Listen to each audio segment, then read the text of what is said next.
stuff in the middle of the bones.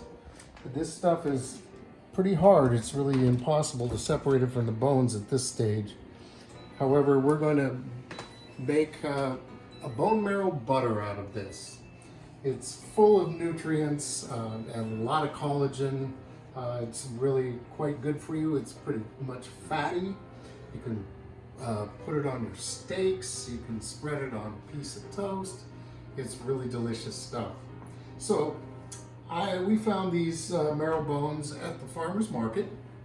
So these should be nice organically raised beef marrow bones here. And we're gonna pop these into the oven, 450 for 15 minutes. And we'll see what they look like when they come out.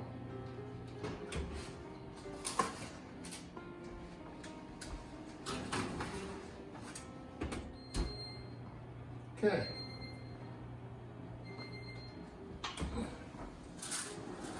Ooh, yeah. Look at that.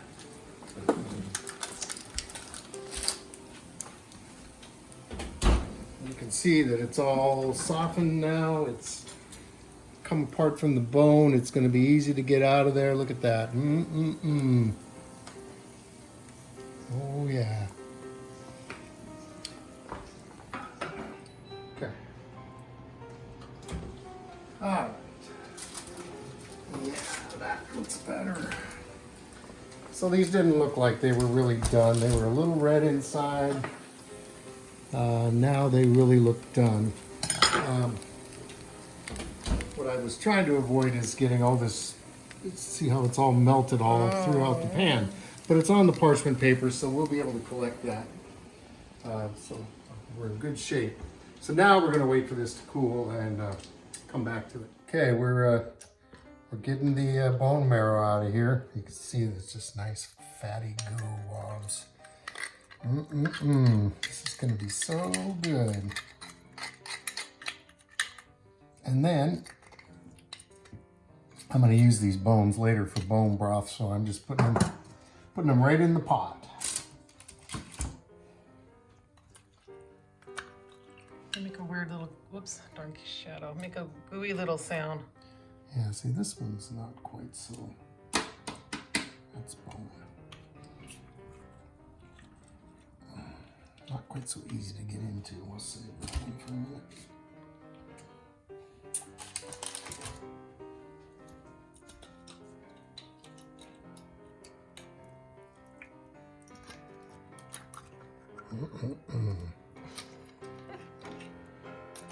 Cholesterol, here we come.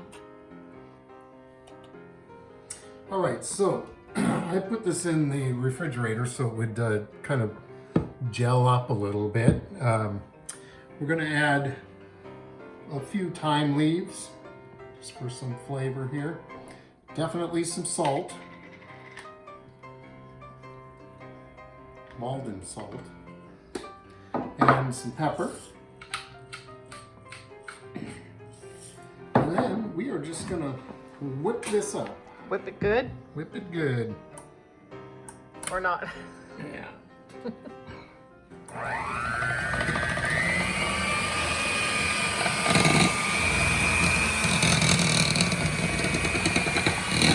So the idea here is just to get this smooth and even get some air into it. And it'll become something like butter. And in fact, you can use this very much the way you would use butter, putting it on bread. It's great on steaks. You can cook things in it, like cook vegetables, just like you would butter. You can put it in your taters.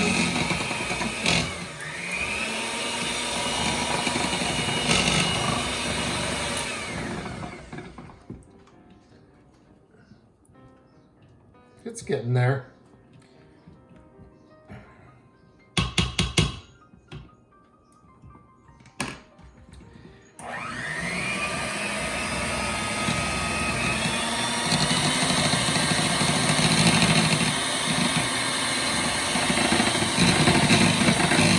At this point, you can also mix this with softened butter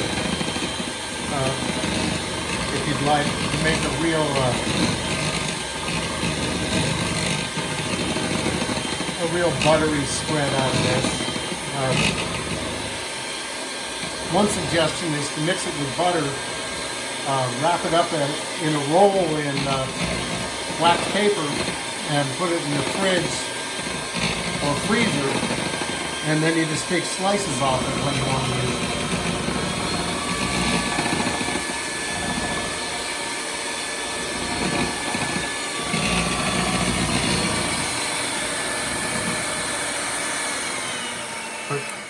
For our purposes here, we're going to just put it in a jar, put it in the fridge, and we'll have it for whatever uses come up. Mostly steak. Mostly steak, yeah. Mm-hmm. It's really, really good on steak. And it keeps a really long time too. The last jar we had in the fridge for quite a long time.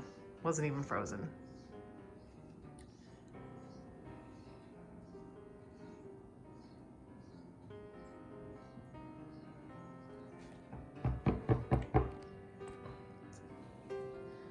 And there you have bone marrow butter.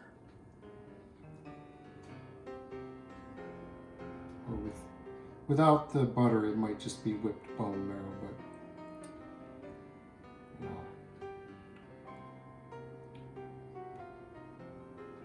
but nice.